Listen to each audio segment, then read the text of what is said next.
invitation. After the President now, it is Prime Minister of Bharat on the Prime Minister's card. This is the latest information we are gathering.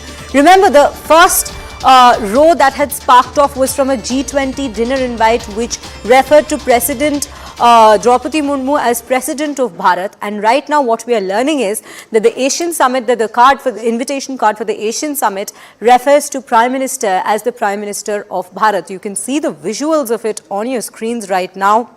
And quite a lot of war of words have already surfaced between the two sides, wherein the opposition has posed this question as to why this need of changing the name from India to Bharat, because the constitution of India begins with the line India, that is Bharat. So there is already a mention of both names in the constitution, and it is always, whatever invitations or whatever official, whenever it comes to any official document, it has always been India that has been named in these documents and these invitations. But right now what we can see is that India has been changed to Bharat, and it can, like I said, the constitution says that, it points out that it is India that is Bharat. And right now we have Pallavi joining us in this Payal that is joining us in this conversation to continue the discussion on this particular row that has emerged.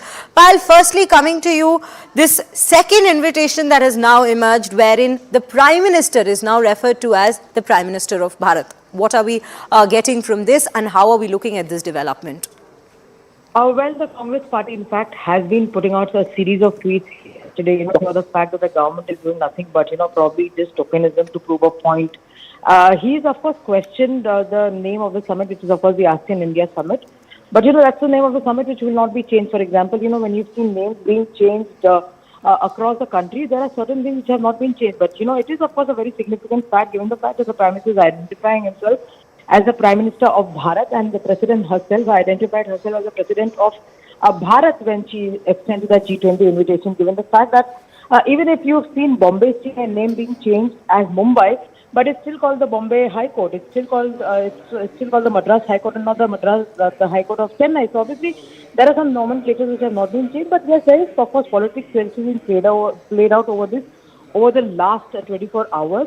Jairam Ramesh, in fact, has fronted the attack as far as the opposition is concerned, given the fact that we've seen responses coming in from JP Nadda, from BJP's national president, and of course, several other union leaders, including Assam Chief Minister Hemanta Biswa Sharma, has clearly said that if the Congress party is so much in love with the name Bharat, because they're calling it Bharat Jodo Yatra, they're calling it Bharat Jodega, then why is it that they're objecting to the name Bharat given to the Prime Minister's name? So obviously, politics is raging over the entire issue, given the fact that, yes, this has been a recent development in the wake of the upcoming G20 summit, and also the fact that the opposition parties feel that this is an agenda-led government, which is, of course, trying to attack the